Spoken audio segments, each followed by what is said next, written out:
Thanks, Chris. Wow.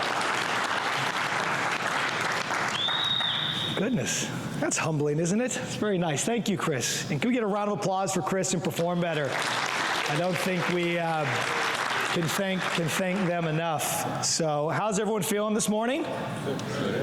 I call this the Martin Rooney shift, because normally they put Martin Rooney right at 8 a.m. the morning after the social, because they know the gravitational pull of the man's energy will bring everybody in. So I'm humbled that all of you have dragged yourself out of bed. I would say it was difficult for me, but it's not, because the jet lag works in my favor coming from Ireland. So right now it's about 12 o'clock for me, so I'm ready to go. 3 cups of coffee down.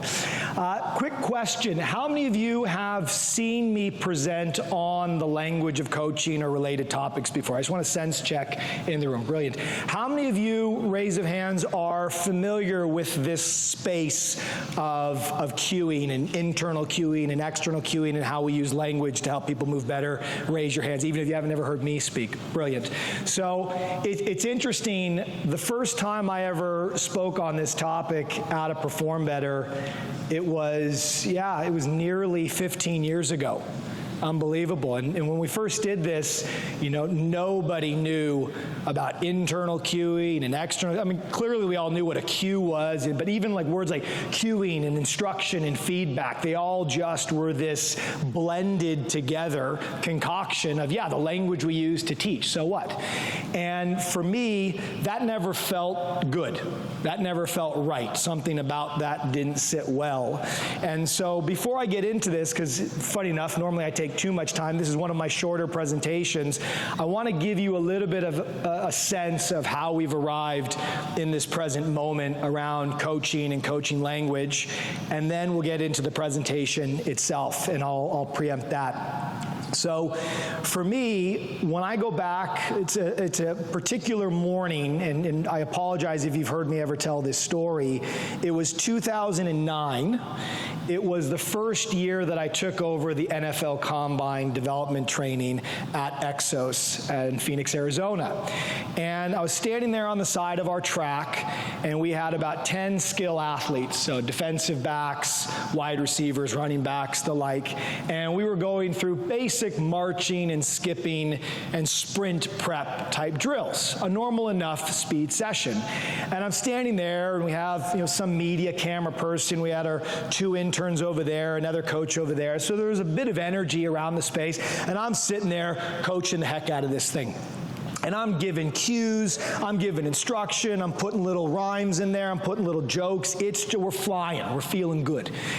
Players, athletes are moving really, really well. But then I kind of have this odd moment. It almost felt a little bit out of body for me. I kind of flew up for a second. And I looked at myself coaching, I'm like, well, hold on. I'm saying like 5 or 6 things every 10 seconds here. They're moving while I'm talking. I'm saying all this stuff, and it sounds good, and my interns are getting carpal tunnel trying to write it all down, but I just asked myself this question like, well, what's actually getting in there? What are they actually hearing? What are they actually using? Am I just talking to talk? I would later frame it, am I talking for me, or am I talking for them? And just think about that in your own coaching. How often you kind of have that mental checklist, that feel good, I've said all the things I need to say, but is that the benchmark we should be using for effective coaching generally and coaching communication specifically? I'll footnote that with a really nice quote from John Wooden, I have not taught until they have learned. If we use that as our barometer, if we use that as our North Star, I have not coached until they have learned, which means they have absorbed, integrated, and owned the change. That they now possess what I wanted to offer. It wasn't just words into the ether that sounded good, that maybe even felt good in the moment, but didn't actually land on the mark, didn't actually build the bridge between my words and their actions. And so in this moment, I couldn't articulate it like that at all at the time. I just felt overwhelmed. And I realized, oh my God, there's something wrong here. And so I got through the session, but I remember it was shortly after that I went to a mentor, Joe Gomes. Some of you might have heard that name at the time. I said, Joe, I'm going to ask you a really odd question, especially because you've just asked me to take over the NFL Combine, so stick with me here. How do you get better at coaching? And he looks at me. He's like, what do you mean? which is odd enough that he said, what do you mean, when I said, how do you get better at coaching? It tells us that when I ask a question like that, we don't even know really how to define that. That's interesting in its own right. I said, well, you know, the thing we do out there, you know, when we engage with people, we're coaching. And he's like, well, I don't know, you read books.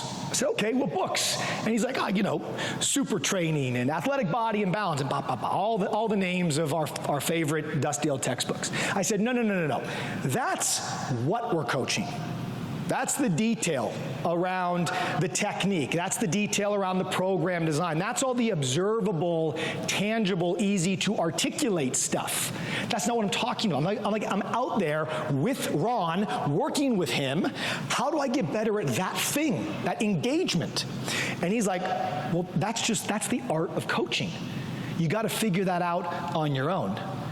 And I remember hearing that, and I was disappointed, because it felt for me that the thing we do more than anything else is engage with humans. The thing we do more than anything else is getting ideas out of our head with the hopes that we can get it into their body. And the bridge that we oftentimes use for that, amongst others, is language. It's not that, yes, we have drills and whatnot, that all is in play, but there's not a moment or a day that goes by that doesn't have to have some color commentary associated with it to help guide the journey. And I just felt that was not a good enough answer. And so it was in that moment, 2009-ish, that I went ahead and said, I'm going to go ahead and start to look into this.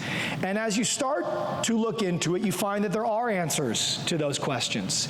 They're hidden in very jargonous textbooks that go under titles like motor learning and skill acquisition and psychology and educational psychology and many other areas.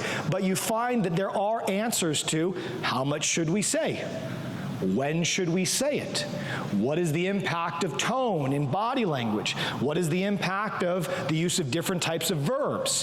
How should we use visual language? Is everyone use visual language the exact same? No. Some people read Harry Potter and they don't see Dumbledore in their mind. Other people see a brilliant version of Dumbledore or whatever the fictional book is. You start to realize that, wow, there's some real substance here. And will it be as strict and as structured as periodization by Tudor Bompa? No, it never will, because humans are ever changing. Just in the same way you never step in the same river twice, you never meet the same version of yourself twice, even moment to moment. So the demand of the ever-changing human condition requires an ever-changing adaptable ability to communicate and engage with that. But nonetheless, are there skills, are there tools that we can use to optimize the way we engage with others, to get to the words that work, to create the bridge between what I know and what I want them to be able to do, feel, own, and express? And the answer to that is unequivocally yes. And so that's why, and I mean this wholeheartedly as a commitment as much to everybody in this room as to myself and my athletes, I went and got those 3 letters only because I wanted to make sure I was armed with the full story academically to understand and unpack this area so that I could get it out of the dusty old textbooks and put it back into this forum for the people that are at the front line actually working with athletes, clients, kids in patients day in, day out, such that you didn't have to have the same answer to the question, how do I get better at coaching, that I got when I asked it over 15 years ago. And so that brings us to the present moment, where now we're in a room. Had I asked that question 10 years ago, no one's hands would have gone up around what internal, external cueing is. So can I stand here very proud that we've made progress? 100%. But it still pales in comparison to how much information we gain around the what of coaching. And so this is my small gesture to try to continue to elevate how we coach to the same level as what we coach. And so this presentation today, Pump Up Your Coaching, an exploration of cueing for building muscle. It's a really interesting topic because I'm going to have the opportunity today to talk about language and talk about cueing in a slightly different way than I have in the past. In that if you've ever read, my book or similar ones, The Language of Coaching, or heard me present, you'll understand that we talk a lot about this concept of external cueing and internal cueing, which I'll review again.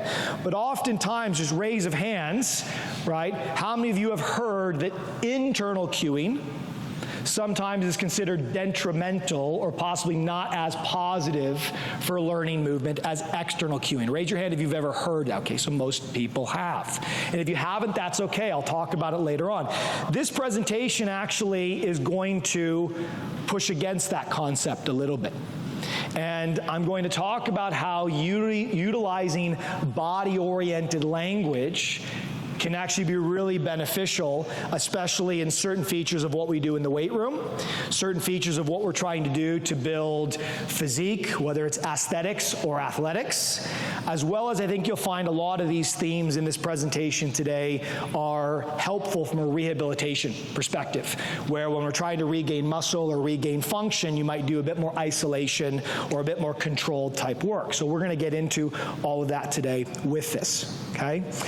I'm going to take about probably 45 to 50 minutes, but then I would like to leave a healthy portion at the end. I could make myself a liar here because I might take the whole time, where we can ask questions around this topic and others, because I'm cognizant this is a very specific look at how we use language, but I think given what I've just shared, you'll find that the core themes here absolutely map on to the broader themes of how we use language to optimize the way someone moves. Okay, so with that, we'll go ahead and begin. How many of you are familiar with this concept? It's been popularized mostly in bodybuilding, called the mind-muscle connection. Go ahead and raise your hands. Interactive. Brilliant. So we already understand this, and this is why I've been a student of bodybuilding for a long time, because I think bodybuilders, more than anyone I have ever met, understand the interaction between the impact of what you think and how it shows up in the way you move, and ultimately how then the way you move impacts the adaptation you desire. But oftentimes, again, when we coach, we're very good at programming the what. Here's the exercise, here's the technical description, but we're not always able to put that idea in the mind's eye that allows them to get the most out of that. I mean, how many of you have had athletes who are, let's say, doing an RDL or a glute bridge, and maybe you've done this with them for a number of days, even a number of weeks. You're sitting here thinking they're feeling all of this in their glutes, and then one day you just happen to ask them, well, where are you feeling that? Oh, yes, it's a great low back exercise. Okay? We've all had that experience with different movements. And so when you are trying to build certain patterns of activation, when you are trying to target certain muscularity, again, whether it's for function or for aesthetics, and obviously those don't have to be mutually exclusive, this is where language becomes an unbelievable mental scalpel to make sure that we're actually tapping in. The other beautiful thing about becoming more intentional with your language, it means you become more intentional with your relationship, don't you? Because you need to understand how they process language, how that language physically shows up in their body, and that's actually a pretty intimate process to go with another individual, and that by its very process allows you to build better relationships. So I'm going to give you these little footnotes as we go. And so the point is, bodybuilding has been very familiar with the mind-muscle connection, but that's really all they've done with it. They've talked about thinking or feeling the muscle. They haven't necessarily given us a toolkit. Now, if you talk to bodybuilders and coaches, sure, they can give you the cues that have worked, but they haven't, so to speak, given us a systematic, which I know that comes off as rigid, I don't want it to, but a systematic way to think about the way we speak and ultimately the way that makes us think. I want to footnote that comment with one more thing. Do not let this be lost on you. You are using language as a mechanism to change their mind. Literally. That's not trivial. You're using language to change their mind. And to give you two analogies on what I mean by that, it's as if they're going and they're getting their eyes checked. You are offering them a new set of lenses with which to view the movement. I want to say that again. You are offering them a new set of lenses with which to see the movement. And if you've ever had your eyes checked, what do? They try different optical lenses.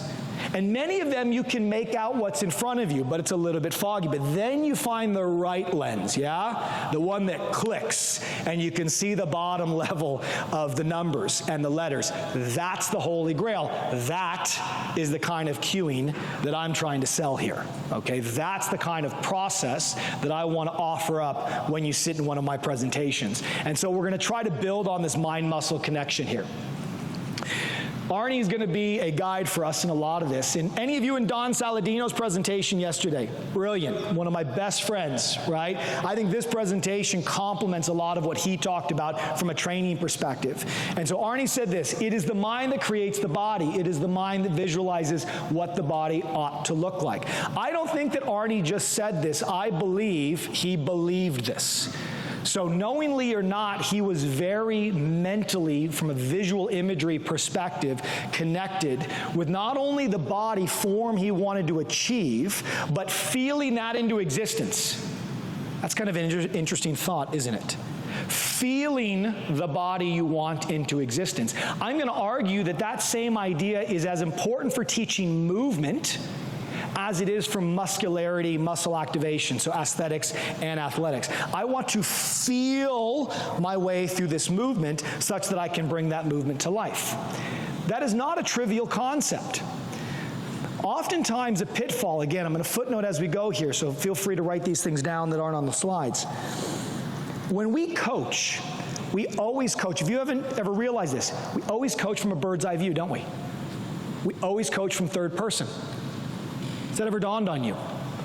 But guess what the experience of the coaching is meant to be applied in? A first-person perspective. If you've never thought of that, it is one of the most powerful ideas that ever dawned on me one day, and that is why oftentimes we get coaching wrong. Because we coach from a place as if they can observe their actions from a third-person perspective in the same way that we do. And so it naturally creates a barrier between the thinking and language we use to coach and the thinking and language they need to process to move. And so this is why it takes a little bit more effort on the side of the coach to try to offer up language that is mentally friendly, that is language that I can actually experience. So I might tell someone, hey, I want you to hinge at your hip. That is a descriptive. I'm describing what should happen. Very different than me saying, I want you to put your footprint on the wall behind you. Do you see the difference in those cues? I can mentally grasp the concept of actively reaching and putting my footprint on the wall behind me. High five the door with the bottom of your boot, right? Put a bit of rhyme in there to make it stickier. That is actually how to do it.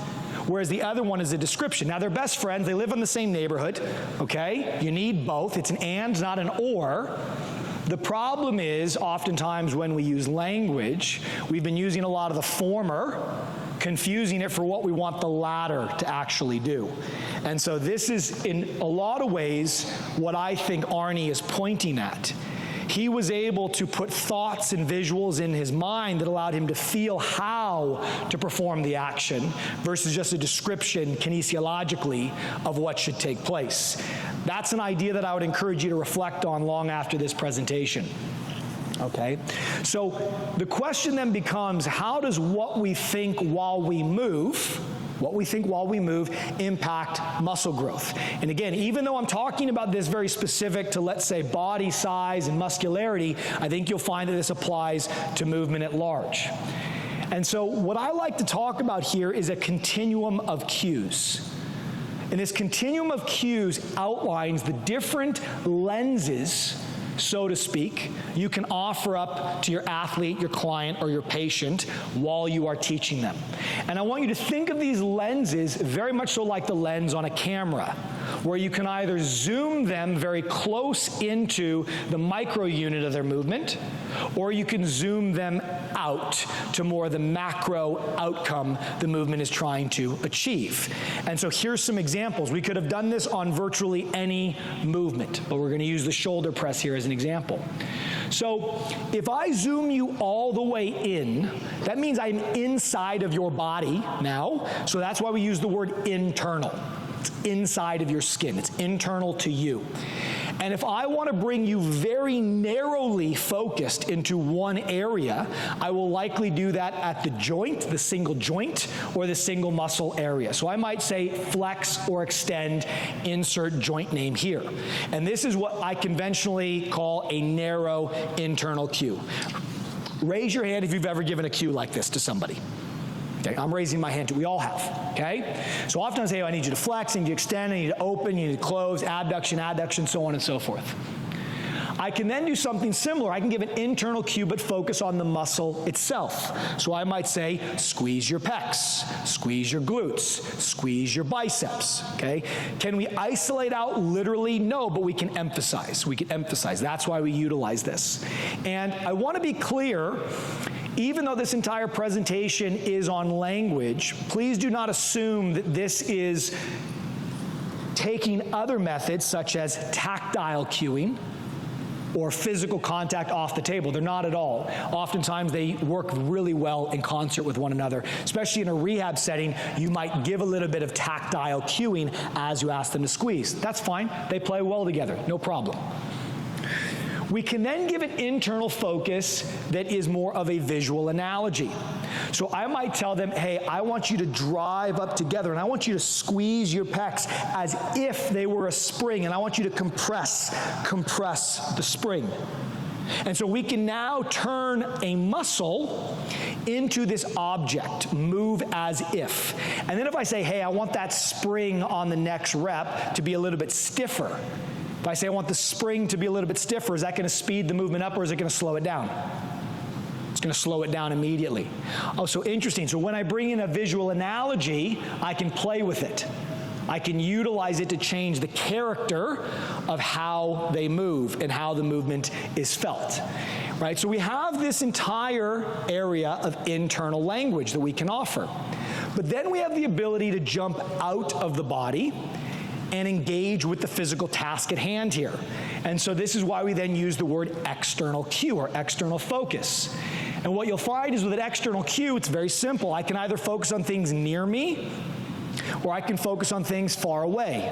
One is not necessarily better than the other. It just gives you options in the way you frame the character of the mind. And so I might say, focus on pushing the bar up and away.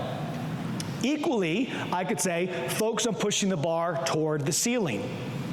So, question, raise your hand. Would you prefer to focus on pushing the bar up or pushing the bar toward the ceiling? Raise your hand if the cue, push the bar up and away, resonates more with you, if you prefer that.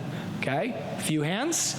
Raise your hand if you prefer push the bar toward the ceiling. Okay? Raise your hand if you prefer further, push the bar through the ceiling. Does toward and through feel the same to you? No. Isn't that interesting? Let's play another game with that. Imagine you're sprinting, and I told you I want you, on every step of your sprint, I want you to focus on driving off the ground versus I want you to focus on driving into the ground. Off the ground, into the ground. One word difference. Do those cues feel the same to you? Isn't that interesting? One word different. That's the preposition. The preposition within any cue is the directionality of your language. To, through, off, away, towards, so on and so forth. I call it the compass within the cue. Now the beauty of that is that word doesn't feel the same. And did you know that intellectually or did you know that physically? Raise your hand if you process that mentally. I know that they're not mentally the same, or did you feel it more in your body? Raise your hand if it was more mental experience for you. Some hands go up. Raise your hand if it was more of a physical experience. Isn't that interesting? So this is what we call embodied language processing. Embodied language processing. When we hear words, we process the meaning of those words through the actions they invite, which means you feel what I'm saying isn't just a turn of phrase. It literally means, do you feel what I am saying? Why is that important? Well, one, it's kind of cool because we could sit here all day long with these little wordplay examples and you'd feel the difference between them. If I told you which word is more violent, push or punch? Raise your hand if you think push is more violent. Raise your hand if you think punch is more violent. You know this. Already, you know this. Your body knows this. And we tend to intuitively use language in an aligned way, but not always. Okay? So why is this important? Well, raise your hand if you've ever given more than one cue at the same time. We've all done it. Well, why is that important? How does that connect to the last point? Very simple. If you want the benefit of changing one word in a cue, making the verb from push to punch more energizing, toward, boring, through, yes, sign me up, okay? If you want to get that benefit, you're all nodding around, you can only give them one cue at a time. If you go to the eye doctor and they try to put two different prescription lenses in front of one eye at one time, you ain't seeing straight. You're not thinking straight. And so it's the equivalent of me taking your breakfast, lunch, and dinner, put it in a blender, pouring it out, giving it to you, and saying, take a sip. Which meal did you enjoy? That's how a lot of us coach. That's how a lot of us cue, unfortunately. That's something that I early on looked in the mirror. Now, rest assured, does that mean you literally can only say one thing at a time? No. You can talk. You can be narrative driven. Hey, I need you on your RDL. I want you to be nice and balanced. I want you to get long. I want you to hinge at the hips, head to heel strong as steel. You give them all these cues. That's fine. You're setting a general visual, felt, lived picture of what you want them to do. But then you have this ... moment before the movement where you pause. To do that, ... I want you to put your footprint on the wall behind you. You see how that plays out? So I'm communicating, I'm vibing, I'm still getting my mental checklist that I said all the things that I want to say. That's fine. I refer to that as your description. You describe what, W-H-A-T, should happen. But then I just want you to have that ... moment before the movement, pause, take a deep breath now. To do that, and then insert your one cue here. And then you get to avail of all the brilliance language has to offer you, all the visual richness that can be accessed when we give these cues, okay? So why am I emphasizing this? Well, I'm showing you a continuum, not because we want to give all of these simultaneously, but it is kind of a choose your own adventure continuum, and to avail of the benefit, we want to make sure we're only using one cue at a time. Okay? And the final thing we can offer up here is an external focus that is an analogy. So here I want you to focus on driving your hands in or driving the bar in as if you are crushing a spring or crushing a can. So let me ask you, which of you would prefer to crush a spring? Raise your hand, crush a spring, or crush a can? Raise your hand for crushing a spring. You like that better? Raise your hand if you like the idea of crushing a can better. How cool is that? Right now you are demonstrating what goes on in your clients' minds. One cue is not better than the other. It's not. It's like, do you like chocolate or vanilla? They're both great, but I prefer chocolate. You prefer vanilla. That's what we're dealing with here. And so we're trying to understand preference architecture. Sounds very fancy. We want to know what they're into, what they like, what words they're familiar with. You know, my son is 10. He uses this garbage language, that's what they call it, okay? Sigma, Alpha, Ohio, I mean, just crazy word salad of stuff. But if you're still in this industry in 10, 15 years, well, you better start playing Fortnite, otherwise you are screwed, because you are not going to know how to communicate with their RoboCop, GPT stuff that's coming out of their mouth. And so the point is, none of this changes, but the words we use to build the bridge between us and them, that's what starts to evolve, okay? Now, the question most people will ask is, okay, Nick, you drew a line there. Are internal cues better than external? Are external better than internal? Is it an it depends? Let's go ahead and just start to answer that question right now, okay? So what we know is this. First paper published on this, 1998, but the reality is the concepts around how perception and action, what we focus on, and the impact that has on how we move, that is as old as humanity, okay? So these are not new ideas, and go no farther than your own lived experience. You don't walk down the hall thinking, okay, my knee goes up, my leg goes out, so on and so forth, unless, possibly, let's say, for example, you have Parkinson's.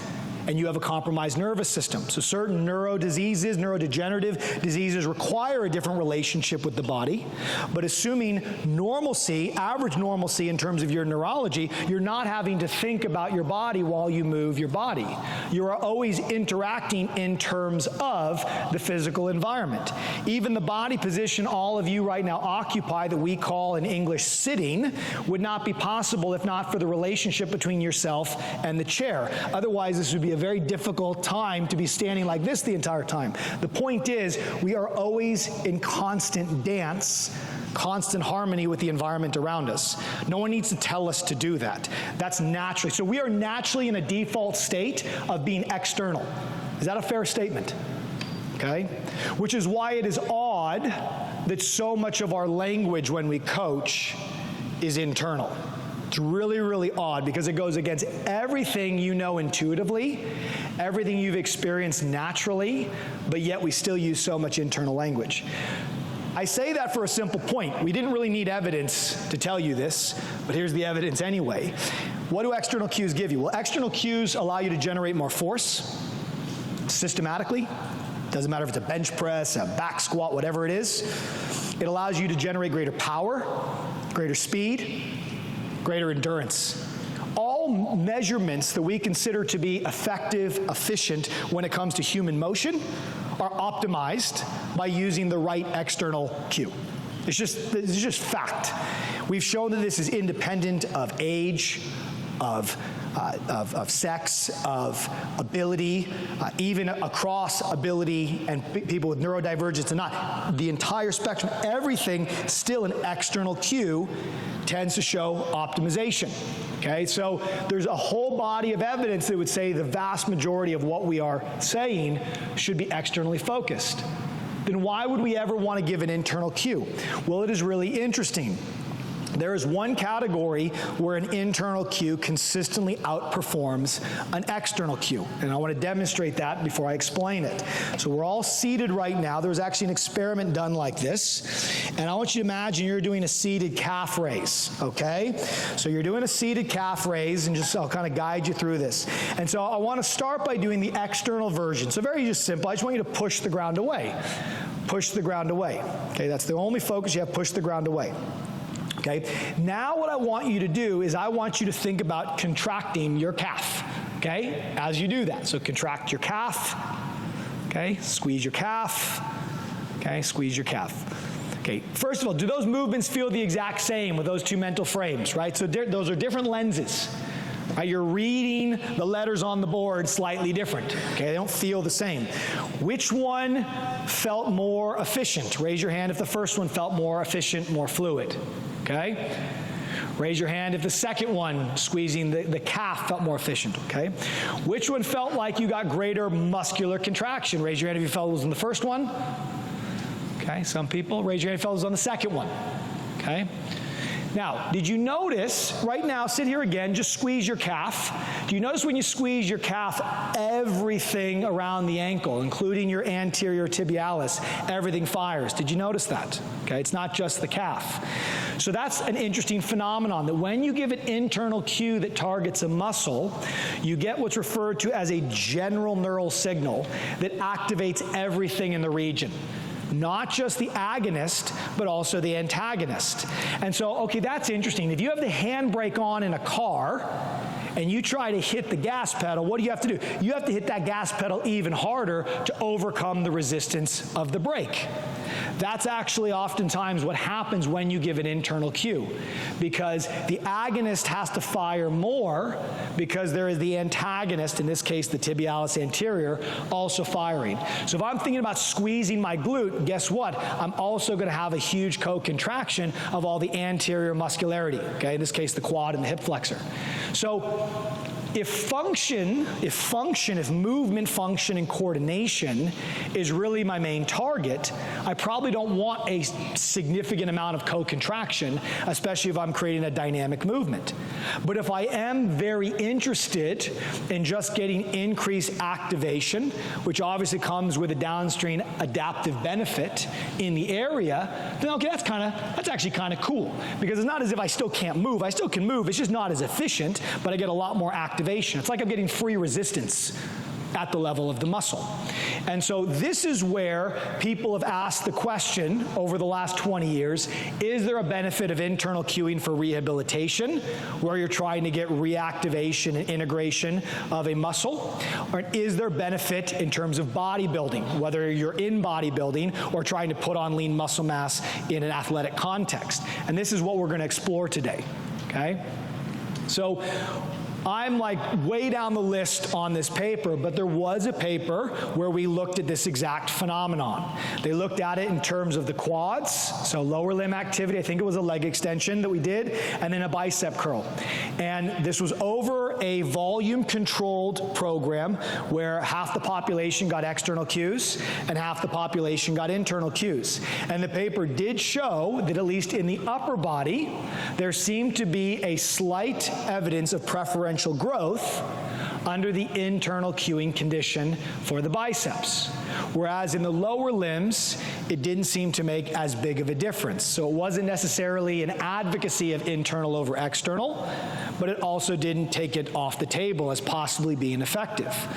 And so when people read this paper, they got really excited. They thought it was an I gotcha moment that all of a sudden, you see, internal cues are good. No. Don't validate the way you communicate just to validate the way you communicate as being right? That's confirmation bias. And research allows us to do that on both sides of the fence here. But actually, it did present an interesting question. Are there certain features of our space of coaching where an internal cue, if not preferential, at the very least is not detrimental and could actually be of benefit? And I do think this within weight room bodybuilding rehabilitation space might be one of them. Okay, and we're going to get into some examples later on. But I think to start to rectify and piece apart external versus internal, we actually want to look at the type of hypertrophy we're going through, okay? Did people in the room, raise your hand, are you familiar that there are different types of hypertrophy? Sometimes called functional versus non-functional hypertrophy. It's a mouthful here. Myofibrillar versus sarcoplasmic hypertrophy. Raise your hand if you've ever heard about that concept. So if you haven't, this might be interesting for you in your own right. And so different types of hypertrophy likely play into different training methods that are differentially benefited likely by an external cue versus an internal cue. And so it's really big for me that when I'm coaching, I want to use the most harmonious language with the movement I'm teaching for the adaptation I desire, such that the mental and the physical is really tightly coupled together from an adaptation perspective. So types of hypertrophy basically look like this. You have functional hypertrophy, whereas an actual increase of sarcomeres, force-generating elements of the muscle, in parallel, which means you literally can generate greater force. But you also have what's oftentimes referred to as non-functional hypertrophy or sarcoplasmic, which basically means it's all the gushy stuff around the muscle, that gives it its stability, that gives its integrity, and where all of the various elements and enzymes associated with muscle function exist. Long time ago, they looked at this in bodybuilders versus powerlifters. And what they found is powerlifters seem to have a preferential hypertrophy of the variety on the left, whereas bodybuilders seem to have a more preferential hypertrophy of the variety on the right. Now, clearly, if you look at bodybuilders and powerlifters, they're both very strong, but bodybuilders get much bigger than, let's say, powerlifters. And we also have to factor in the impact of performance-enhancing drugs with this. But nonetheless, we have two different adaptation profiles. From a volume perspective, who do you think tends to train with higher volume? Powerlifters or bodybuilders on average? Probably our bodybuilders. And so what was also interesting is the bodybuilders not only seem to have more of the volume of the muscle, was outside of the muscle itself, the myofibrillar, sarcomeres in parallel. It was all the juices and jives around it, the sarcoplasm. But also, they had a preferential hypertrophy of type 1 muscularity. Well, why? Well, when you're doing all of that volume, that low threshold activation, type 1 is getting hit again and again and again, whereas with powerlifters, they're going right into that type 2 with both the speed and the weights that they're lifting. So all of this from a physiology perspective makes complete sense. And so when we have then someone who's more of an athlete over here, versus someone who's trying to, let's say, generally regain size or aesthetics over here, we not only have training methods, high intensity, high force, moderate to high intensity, a little bit moderate to higher volume over here, we get different adaptation types. The question is, does that create an open dialogue then on the best language to associate with these? And I think the answer is yes, okay? So the type of focus should match the desired stimulus and adaptation. So what does that look like? An external focus, if you go right back to the evidence, is best for conditions involving maximal mechanical stress under heavy loading and or high fatigue. When you are lifting an incredibly heavy weight, you need to be mind-environment connected. You need to be connected to that barbell, right, to that bench, to that dumbbell, to that platform that you are trying to move. And when the weight is heavy enough, you don't need the invitation. You're gonna freaking bust down the door. That's where your mind is going. And so when I'm doing heavier type lifting, I wanna make sure I'm encouraging them to be in that external frame of reference. And for me, it would argue that these would be conditions where an internal cue is detrimental, if not possibly dangerous, if you were really drawing them back into the body, especially if it was an open chain type movement, let's say, or excuse me, a closed chain movement like a back squat. So that's one reason why we want to use an external focus. An external focus is preferred focus during multi-joint movements, notably when using free weights. So if coordination and control is your primary objective, even if it's associated with building muscle, that's also where you'd want an external cue, at least at first, such that you are sure they have earned the right to control that movement pattern, okay? Because an external focus is gonna give you better integration and control with an external implement. That is what it is designed to do. That is what we are wired to do, okay? So when would I use an internal focus? Well, here's some examples. An internal focus is best for conditions involving maximal metabolic stress under moderate loading and high fatigue. So here now, if I'm trying to do your traditional bodybuilder type sets, 8 to 12, or maximal reps, where it's all about fatigue, it's all about local muscular activation, the pump is the goal, this is where bringing the mind back into closer connection with the muscle itself makes sense. Strictly speaking, though, when I get to the practical examples here shortly, I think you're going to find, even when I'm using internal cues, I almost always use visualization to drive the internal sense, which is something, if you've listened to bodybuilders, and Arnold in particular, used a ton of visualization. Came onto it because it worked naturally. I think here we can outline some examples as to why it works so well. And then finally, an internal focus is preferred during single joint movements in machine-based multi-joint activities. It's very safe because now the machine or the single joint where I'm taking degrees of freedom away, I'm simplifying the movement, it means there's less risk, and in these situations, coordination is less of the driver, so we can use a bit more of a blunt force type cue where we're really trying to mentally just get them inside of the muscle, feeling from the inside out the connection that we're going through, okay? So, what methods can we use? I want to talk about 3 specific methods. We can use an external focus, where we're going to target using the external focus during the entire set, or set of sets. We can use an internal focus, again, where we target it the entire set, or we can use, and this is the first time I'm presenting this, a combined focus. And I find that this is very unique for muscle growth type set structures, so bodybuilding type set structures, where you actually begin with an internal focus, which acts as a pre-fatiguing mechanism, and then you finish with an external focus. Just to reinforce a dash of science as to why that's the case, in any study where they looked at maximal repetitions or maximal time of hold in an isometric activity, when your mind is in an external focus state, when that is the lens with which you look at the movement, you actually can do more repetitions. And you can hold an isometric position for longer because it allows better integration in terms of coordination. Internal focus, not so much. You see a fatigue set in much quicker, but you also tend to likely get a metabolic stress that could have positive downstream impacts on hypertrophy. So again, it's an and versus an or. It's just knowing when you use the method. So I'll talk about that last. So let's start with an external focus. This is the traditional stuff. I'm not going to go through every single one of these. Now, these are taken from the book, so apologize if this is a bit of a shameless plug, but if you're wondering where these imageries come from, it comes from the language of coaching.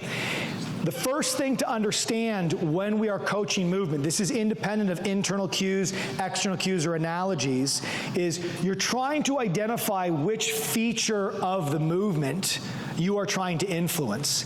And almost every movement can be broken into 2 or 3 phases. Obviously, the eccentric, the concentric, and in this case, the setup. So it depends on where you want to target the specific change. If someone is struggling from a control perspective, then your cues will likely begin with the lowering phase. If you notice that their body is all out of control, your cues might start with the posture phase. If you want to really drive activation and output, which is that final state, then you might target the lifting phase. I think this by itself starts to give you a frame of reference in terms of, are you coaching the thing that underpins the problem you're trying to solve? So this is another reason why language is a really interesting tool, because it allows you to play almost real time with the athlete or with the client to see what works. And ultimately that will point to where the genesis of the problem is. One of my favorite ways to phrase this, right? Symptom versus problem. We've heard Mike talk about this. We've heard Gray. We've heard Lee. Symptom versus problem. There's a new way to put that. Are you chasing the cobwebs, or are you chasing the spider? I like this as a new way to phrase the same thing. You go into your garage, you take down all the cobwebs, you don't get the spider. What happens the next day? Cobwebs are there again. And so what we're trying to do, no spiders were harmed in me saying this, we're trying to kill the metaphorical spider, okay? That's where this type of a frame of reference is really valuable. Because it doesn't matter, you can come up with the best cue in the world, but if you're not targeting the problem, if you fix the brakes on the car, but the issue is with the engine, right? Could be the best brake job ever, but it doesn't solve the problem. It doesn't matter how good your cueing is. And so understand that language isn't enough, right? The what and the how have to go together here. So a bit of a footnote comment there. For me, though, this is where the money is made. This is where the money is made. When we use analogies. But there's only one health warning on analogies. Not everybody processes analogies the same way, okay? Are there, on a scale of kind of 1 to 10, if you imagine you're reading a fictional book, if you imagine you're reading a fictional book, 10 is you effortlessly see the words on the page turn into imagery in your mind, effortlessly. That's a 10. 1 is you read the words, you intellectually understand them, but you see nothing. You see nothing in your mind. Let's get a quick poll in the room. Raise your hand if you think you are 10 on the imagery scale, okay? So have a look around. Not everyone is raising their hand here, okay? Raise your hand if you are between a 7 and a 10. I'll make this a little bit easier. Between a 7 and a 10. So I'd say about a third of the room. Raise your hand if you are between, let's say, a 3 and a 6, you feel. And do we have anybody in the room that feels that their visual imagery when they're reading fiction is less than 3, if you don't mind raising your hand? Raise it high, okay? These individuals, thank you for raising your hands, you can put them down, are possibly higher risk for not understanding analogies very well. And they're going to want you to be a little bit more direct with your language. Just tell me what to do. Tell me what to do.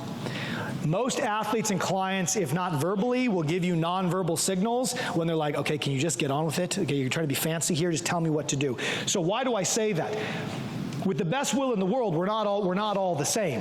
And so this is where, for some athletes, not many, I can't use a lot of analogies because they need it to be a bit more direct. And good internal, external, straight to the point cues tend to work best for them, or visually showing them something, using demonstration and visual imagery that is outsourced to actually something they can see. Whereas those that have a higher level of visual imagery, they tend to soak up analogies. And say on average, that's why I find analogies are a bit of the superpower cue. Because if an image is worth, or a picture is worth 1,000 words, then a good analogy has got to be worth at least 500, okay? Analogies are what I call visual language. They offer you an instantaneous visual through the mechanism of words. And so you can look at both of these images, and I don't need to explain them to you. You feel what they mean. And so on the bench press, I could say, I need you to shatter the glass. I need you to drive through the ceiling. On the way down, I want you to slowly lower like you're loading heavy springs on a Jeep, and then boom, blast out of the bottom. And so I can add demonstration with analogical language to create a really powerful felt sense of what the language is trying to impart.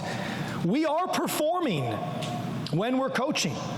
In the same way I'm performing now as a presenter, you perform as a coach. That is different than you being performative, which is inauthentic. And you sense that when there's a presenter up here that's just kind of on autopilot, and everything can be perfect and pretty and no ahs or ums, but you don't feel connected with them. That's performative. But we are still performing nonetheless, and I think getting our language right really helps that come through. Okay. So here's some additional examples. Again, I'm not going to belabor the point here because I'd like to leave some time at the end for questions. So again, is it a postural issue?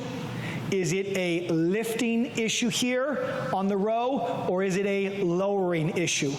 And there's nothing that says you can't work through different cues throughout even multiple sets. People always ask, when should you change a cue? When it no longer works. I can't tell you exactly when that is. You've got to feel that. And even sometimes a cue that works early on, a few weeks down the road, it becomes like the Peanuts cartoon, wah, wah, wah, and it just loses its potency. Its shelf life has expired. So every so often, right, instead of crushing the can, we're now crushing the spring. Or instead of crushing the spring, we're now crushing the can. We're just hitting refresh. Does that make sense for everyone? We're putting just a different coat of paint on the thing. Again, we have our analogies. This is a beautiful one for this, especially if the path of the dumbbell isn't working. I want you to drag the dumbbell up the wall. So using sound, right, using various other ways of communication is really important to bring this stuff to life. It's also just more interesting for the client. And then finally here in RDL, again, is it posture, is it lowering, is it lifting? And I love these cues. Bow over the bar, or bow and bump the door closed as if you had groceries, or if you're in Ireland, shop in your hand and you need to close the car door. Again, this imagery just sells and tells a story. I might say on the next one, I need you to slam the car door shut. All of a sudden now they're going faster down. If I'm given the cue on sprinting, I need you to gradually rise like a jet taking off. I could say, I want a long runway on this next rep. What do you think that means? If I say a long runway, gradual. If I said, I need a shorter runway on this next rep, what do you think that encourages them to do? Get up. Do you see how analogies allow you, like a DJ, to play with the concepts? What are the concepts? You're playing with biomechanical concepts, but you're doing it through accessible visual language that is much more naturalistic to our processing and understanding than when we just strictly explain things as they are. Okay, now an internal focus, what we've all been waiting for. So 3 tips on this. Number 1, focus on the muscle, range of tension versus range of motion. This is a big bodybuilder concept. So if I'm doing a lat pull down, range of motion, I could just versus I could keep tension all the way throughout, so I never let the muscle hide. Think about that. Never let the muscle hide. So when we're trying to actually develop muscularity, whether it's bodybuilding, right, or for athletes, or for rehabilitation, never let the muscle hide. okay? Now that doesn't mean I want a short range of motion, but I want to maximize the range of motion that I can keep tension on the muscle the entire time, all right? And this is where some of the internal cues are helpful here. Let the muscle move you rather than you moving the muscle, okay? Every single movement, have you ever heard this in your biomechanics class? Every movement is a pull. Every movement is a pull. Because what happens? We have an insertion and we have an origin, and when that muscle shortens, what does it do? It brings the bony structures it is scaffolded to together. It is pulling, okay? It is pulling the bones closer together. So if you actually allow yourself to feel when you are doing more of these isolated activities where everything is being pulled, I'm not lifting with my hands are being pulled into me. It is a massive mental shift that will completely change your relationship with the muscle.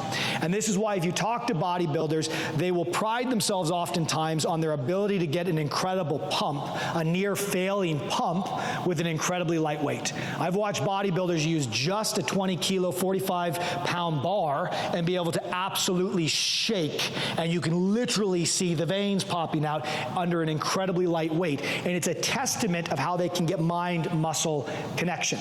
It's not the great way to lift the heaviest weight in the world, but when they're trying to put metabolic stress, which does have downstream hypertrophic signaling, it is a great mental skill to be able to engage in. This is what they are doing when that is happening. They're allowing that insertion origin felt experience to come vivid in their mind, and they feel the pull and the traction of that muscle the entire way through.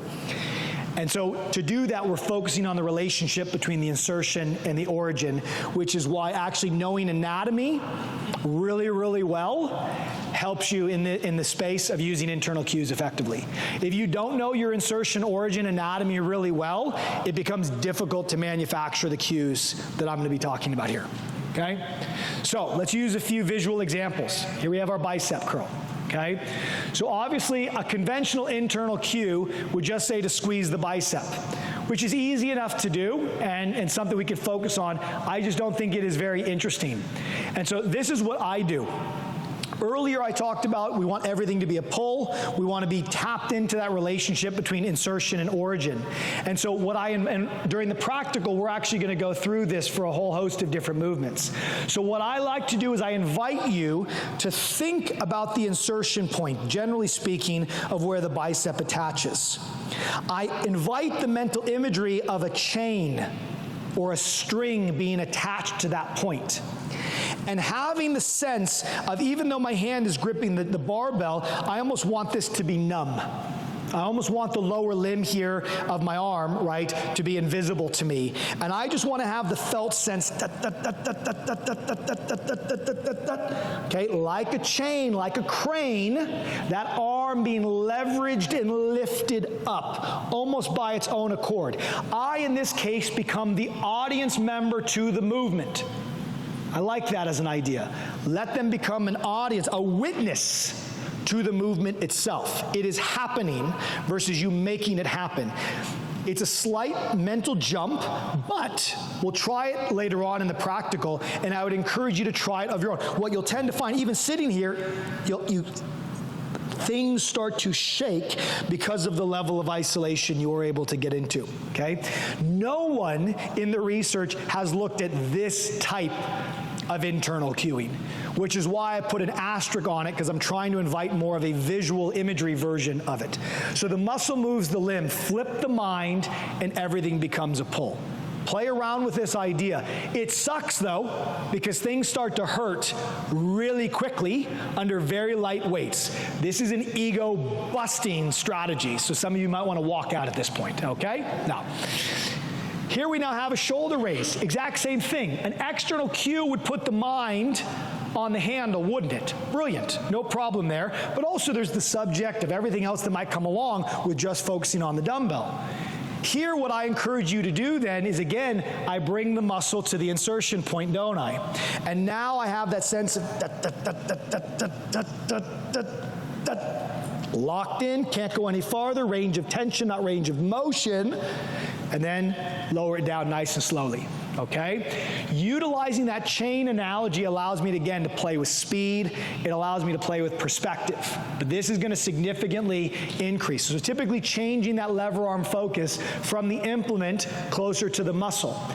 But does this really, am I just saying activate your shoulders? Like, even think about that. Like, that's a really odd thing to say to somebody. At the top, fine. At the top, a bit of tactile, tippy tap here, fine. But through the motion, I think this is a better way to actually bring the activation to life. Here, one of my favorite examples, so we're trying to target the lats. A lot of people struggle to actually feel the muscle in their armpit, okay? A lot of people struggle to actually get lat activation. And so a great way to help with that is, again, using a more anatomically informed way of cueing here. And so typically we can focus on the bar, but that also gets us very subject to doing some of this internal rotation, some of this kyphotic pieces. I can't believe I'm saying this. This is where an external cue isn't probably good early on because it tends to override the pattern we're looking for. Conversely here, if I tell them to drive their elbows, not just down, but down and out, creating space in that joint, and then when I create space in that joint, what happens? Our proprioceptive system senses that lengthening, activation strengthens, and now all of a sudden I have a beautiful activation of the lat. And so what I tell them is, I want you to drive your elbows into the lower corners of the room. I want you to fill energetically the room with space, not this way, this way. So anytime you struggle to articulate things, use energy. I want you to think of your body as an energy field. I want your energy going this way. I want your energy going this way. I want your energy going this way. It's actually pretty easy for most people to process and interpret that. When we try to use too detailed of language, what happens is we're trying to describe things that oftentimes we can't completely describe with language. So the more you try to describe the indescribable, the more you will fail. And so oftentimes zooming your language back out, generalizing it, simplifying it, allows an embodied interpretation, which is far more intelligent than us intellectually just knowing X, Y, and Z of how a movement is performed. So whether it's energy down and out, or elbows down and out, or let the chain pull the elbow down and out, you can pick your variety, all pointing to the same outcome. Okay. And so this is probably where the actual internal cue comes in. And that if we're going for range of tension, at the top of the motion, the peak concentric moment, this is where we want to think about squeezing, right? So don't be a jerk, jerkiness. Increase activation by squeezing at the top. So allowing just a little bit of a painful pause. I like to call it that. A little bit of a painful pause at the peak. There's an alliteration for you. They won't forget it. Be a lemonade lifter. Make sure we squeeze everything out at the top, especially when you're doing more of these kind of bodybuilder type sets. Okay, final piece here, and then we should have about 10 minutes for questions. We can use this combined in what I refer to either as a within set or between set structure. And we're trying to get the most out of the different physiological prompts different cues give us. So here what we begin with is we start with an internal focus. We are trying to build up as much metabolic fatigue in the muscle as possible, which an internal cue accelerates. Once I feel I am 2 to 3 reps away from failure, I immediately then switch my attention to an external focus, and you'll likely be able to double the amount of reps you otherwise felt you were able to achieve in that moment. And so we use a combined. I've been talking to individuals like Christian Thibodeau on this, think it's a really interesting idea and things that they're going to play around with. So I'm not saying this is the greatest thing since sliced bread, but I do think in my own training, it's a nice way just to get a bit more of a complete sense of both metabolic activation, so pump and fatigue, but still being able to maximize the amount of tension you can place on the muscle within a given set structure. This is not easy to do. I would not start with this with someone, but I would certainly play around with it yourself. The other way is your first few sets, you keep them to internal focus, and then if you want 1 to 2 finisher sets, then you can finish with an external focus. It'll bypass some of the fatigue because, again, the second you go external, you get better harmony of the musculature in terms of the coordination and the outputs you seek to achieve, okay? So a few final words here from Arnie and myself. It is the greatest feeling. I search for this pump because it means that my muscle will grow. My muscles become tight, like the skin is going to explode any minute. It's like someone is putting air in my muscles. So what I love about this is he really took the idea of creating a relationship with the muscle to another level. And I think when you are doing bodybuilder type structure sets, aesthetics or athletics, you're working with an athlete, trying to develop that relationship and that bodily awareness is a really important feature of the mind. But I want to offer this as another way to think about this. I said these words earlier. We want them to become an audience member or a witness of their muscle, rather than the owner of their muscle. It's a very different perspective, because drawing your awareness, the light glow of the mind's eye, to an area of the body is non-obtrusive. You're an observer of that feeling, of that sense. The second you try to overly curate and control, that's where you're going to lose the harmony that Arnold is talking about. And so I want you to play around with that idea of witnessing in the mind's eye an action happen versus trying to be overly controlling. The second you want to be overly controlling, that's where the mind needs to shift into an external focus. An external focus is the version of the mind where we're in the driver's seat. The second you try to be overly controlling and internal at the same time, that's where things get ugly. That's where activation and co-contraction and movement efficiency just absolutely tank. And so when you're using internal language, visual imagery, be a witness to the muscle, watch and observe as that muscle grows and activates, it's a different frame of mind, okay? How do we do that? Well, remember this. Language shapes the mind as the mind shapes the body. Language is your scalpel. Language is your hammer, so to speak, and your pick to actually form the model of the mind and the body, or the body in terms of the mind. Remembering that where language flows, learning grows. What you invite them to focus on ultimately impacts what they pay attention to, and attention is the currency of learning. And this is why we want to be intentional about our language. We want to be selective in how much we say. We want to protect the moment for the movement, for that one cue, respecting the fact that you can give a longer description ahead of that, as long as they only go into that movement with one pair of lenses on. There's only one conductor in front of a symphony. That conductor is the cue, that symphony is the body, and we want to respect it if we want it to make beautiful sound, beautiful motion in this case. So I will leave it there, and I'm very happy to say that Human Kinetics has just picked up the second edition of this book. So in the next 18 months, the second edition of The Language of Coaching will come out, and it's nearly now in 10 languages. And so to be able to stood up here today, and again, ask the type of questions that I did at the beginning, and have this room now have an awareness of how important the how is next to the what is a great moment, and hopefully we can continue to push ourselves in that direction. The final thing I'll say is thank you all. Mark Verstegen always said this. I think it's a beautiful sentiment. Thank you all for taking your time and your money away from clients, family, and friends to learn so you can go back and make those individuals better. That's why I'm so proud to be standing up here and be a part of such a great community. So with that, I will say thank you and take any questions you have. Thank you all very much.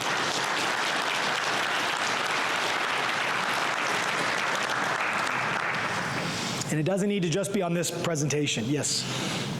So I have a client with a brain injury. Yes? He's 19. He was an athlete. Yep. He used to lift weights and stuff. But he rushes everything. Yep. I think his brain is telling him, just get done with this. Yep. Get through it. And even with lighter weights, he's just going so fast. I try to tell him, slow down. That doesn't work. Act like you're moving the weight in slow motion. That hardly works. Yeah. And I've got him to count. And I'm like, all right, when you're benching, count 2 seconds on the way down, like 1, 2, Yep. and 1 on the way up. And he'll do the first couple reps like that, and then he's like 1, 2, 1, 1, 2, 1. He speeds it up, yeah. Slow down. Yeah. I'll grab the bar and be like, I'll count with him. 1, 2, 1.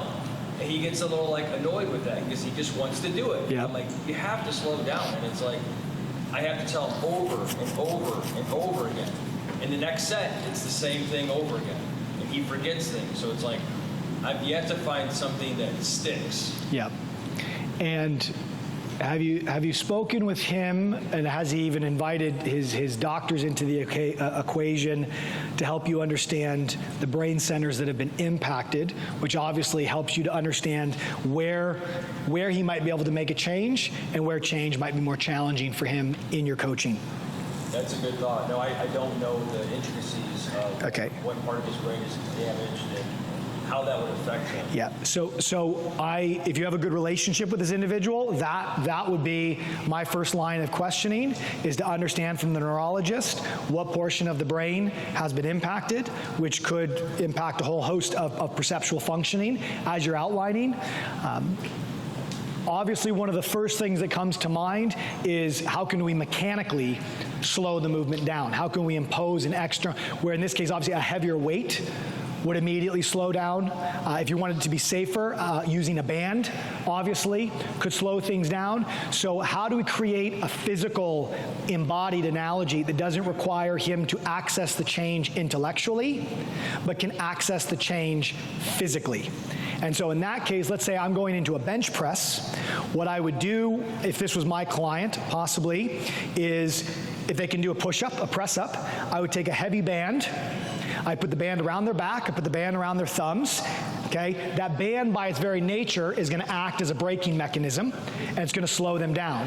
And I'm like, I want you to notice the speed and the feel of this as we're doing it. I'd use that as a mental primer, and then I would complement that or complex that, let's say with the dumbbell bench press or the barbell bench press. And I would utilize that kind of relationship pairing to try to get the cue across, rather than just verbally hitting them with it again and again and again, especially if you're not getting any purchase, you're not getting any benefit out of it. I think if you played around strategies like that, bands probably would be a pretty good way to safely activate that speed or make that speed change, because you could up or reduce, exactly. And then in addition, I would see if we could get some insight on the nature of the brain injury. Okay. Yep. Great. Yeah, thanks. Basically, he has it's like he has special needs now. So yep. The cueing it verbally doesn't really work. So yeah, I think something more mechanical. Yeah. And again, if verbal brain centers were impacted but visual brain centers are fine, then you might pivot to using more visual cueing with him. And you might just need to be doing more demonstration, maybe drawn out, or even things on an iPad as well, to use visual prompts instead of verbal. So all that should be relayed from the neurologist around where the injury is. All right, so I'll check that. Thank you. Good question.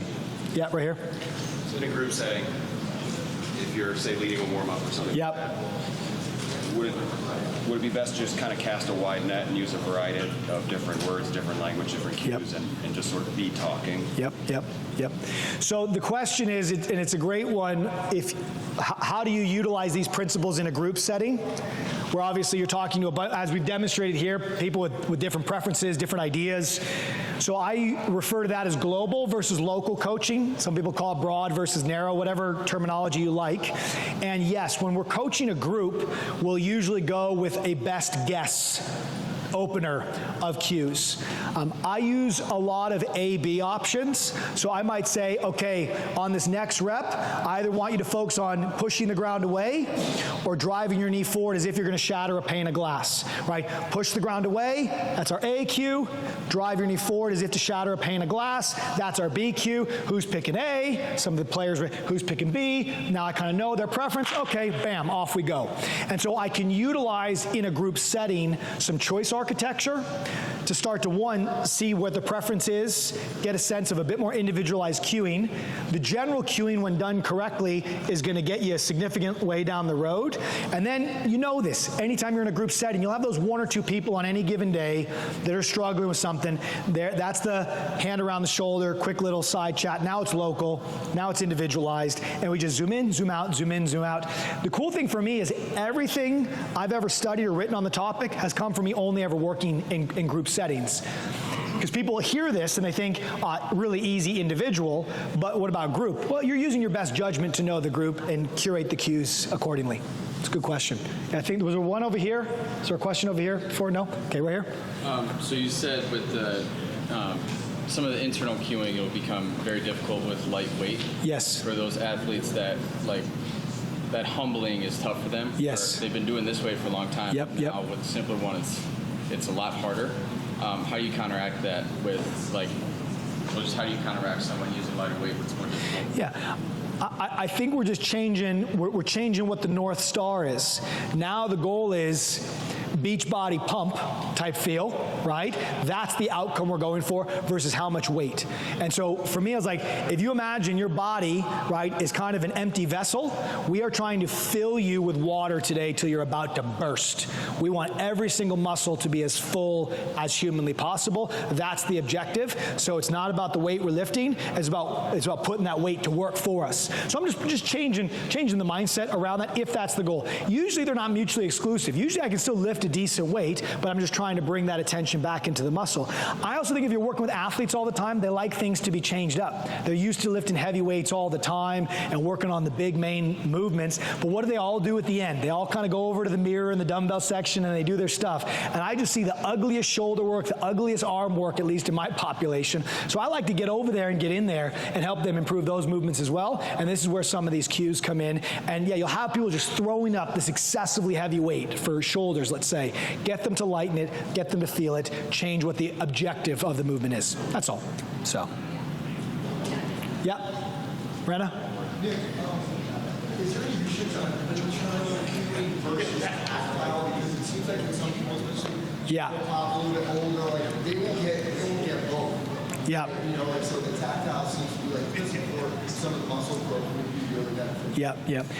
So I think these more practical, nuanced cueing questions, no. The reality is no. They haven't done nearly enough on, for example, that continuum of cues. Still in the research, for the most part, it's internal versus external. Very blunt instrument type stuff. Whereas there's a flavor in there where you might say, hey, a far external cue is better than a close external cue, or an analogy is better than an external cue or an internal cue. This is the kind of stuff that they've dipped their toe in, but there isn't a ton on it. And then when you start to look at different types of nonverbal cueing, to your point, like tactile, I'd imagine there's stuff out there on tactile cueing. Not a ton from what I can tell. If anyone would have found it, I certainly would have, but certainly not in a comparison. And so this is where I think your own coaching needs to be better, your lab and your intuition and pragmatism. So, anything else? Brilliant. Obviously, there's the little Q&A room if you have any further questions you want to get into, but enjoy the rest of your day. Thank you all.